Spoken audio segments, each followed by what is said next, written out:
আসসালামু আলাইকুম। আমি আরেকটি নতুন রেসিপি নিয়ে হাজির হলাম।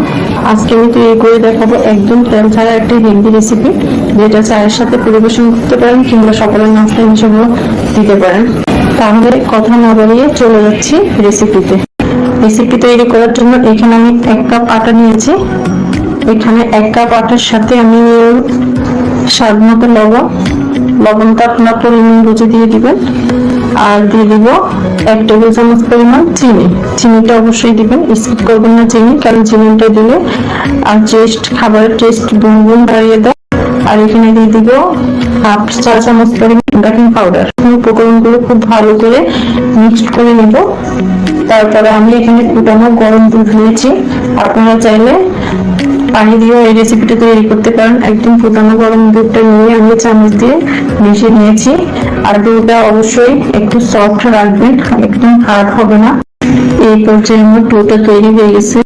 আর একটু তেল দিয়ে মাখিয়ে রাখবো, ডোটা যেন হাতে না ভেজে যায়। এই জন্য মসৃণ ডো করার জন্য হাতে একটু তেল নিয়ে ডোটাকে খুব সফট করে মেখে নিয়েছি। এখন ঢাকনা দিয়ে ঢেকে রেখে দেবো 30 মিনিটের জন্য।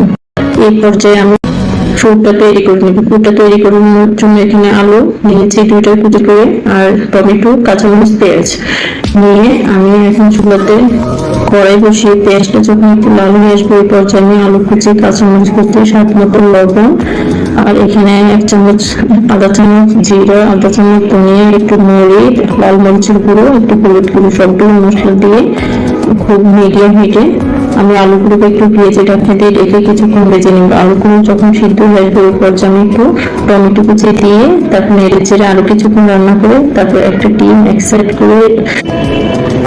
ডিম দিয়ে ডিমটাকে ভেজে নেড়ে চেড়ে আলুর যে ভাজা আলুটার সাথে খুব ভালো করে মিশিয়ে খুব সুস্বাদু একটা পুর তৈরি করে দিয়ে আমি পুরটা তৈরি করে নিয়েছি। এই পর্যায়ে আমি পুরগুলোকে নামিয়ে আমি ঠান্ডা হতে দিব।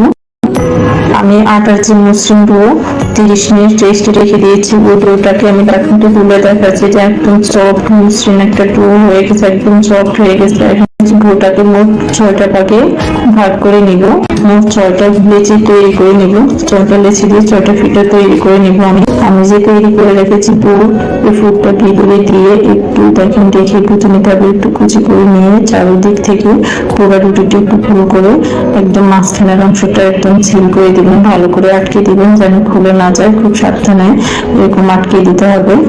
এখানে আমি কিভাবে করছি সেটা দেখে বুঝে নেব। এইভাবে নিয়ে মাঝখানে সবগুলো আটা যখন একসাথে হয়ে যাবে তখন এটা চেপে হাত দিয়ে চেপে এরকম গোল করে চাপ দিয়ে রুটির মতো করে নেব। এখানে হাত দিয়ে চেপে পিঠাটা তৈরি করে নেব। এখানে আর বেলতে হবে না, এরকম চেপে উপরে একটু সাদা তেল দিয়ে হাত দিয়ে আবার চেপে নেব।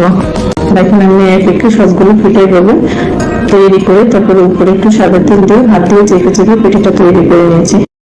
এখানে আমার 6টা পিঠা তৈরি হয়ে গেছে। আমি চুলাতে একটা তাওয়া বসিয়ে তাওয়াটা বেশ কিছুটা গরম করে তারপরে 3টে করে পিঠে দিয়ে আমি ঢাকনা দিয়ে রেখে 5 মিনিটের জন্য মিডিয়াম হিটে রেখে দেবো। মিডিয়াম হিটে 5 মিনিট ঢাকনা উঠিয়ে দেখে একটু ফুলে এসেছে, দেখুন কিছুটা ফুলে গেছে। এবার উঠিয়ে আবার 5 মিনিটের জন্য আবার রেখে দেবো। এখন আমি উঠানোর পরে দেখেন এই পিঠাগুলো কি সুন্দর ফুলে উঠেছে। প্রত্যেকটি পিঠা এভাবে উল্টিয়ে পাল্টে একটু ভালো করে ভেজে নেবেন। তেল ছাড়া কত সুন্দর সুস্বাদু রেসিপি তৈরি হয়ে গেল। এভাবে উল্টে পাল্টে সবগুলো পিঠা আমি এটাকে তৈরি করে নিই। এভাবে সবগুলো পিঠা আমি এটাকে ভেজে নিয়েছি। আমি একটা পিঠা ছিঁড়ে দেখাচ্ছি যে কত সুন্দর। আর রেসিপিটা কেমন হয়েছে কমেন্টস করতে বলবেন না। যারা আমার ভিডিওটি দেখছেন এতক্ষণ আমার সাথে ছিলেন সবাইকে ধন্যবাদ জানাই। শেষ করবেন আমার আজকের আয়োজন। আল্লাহ হাফেজ।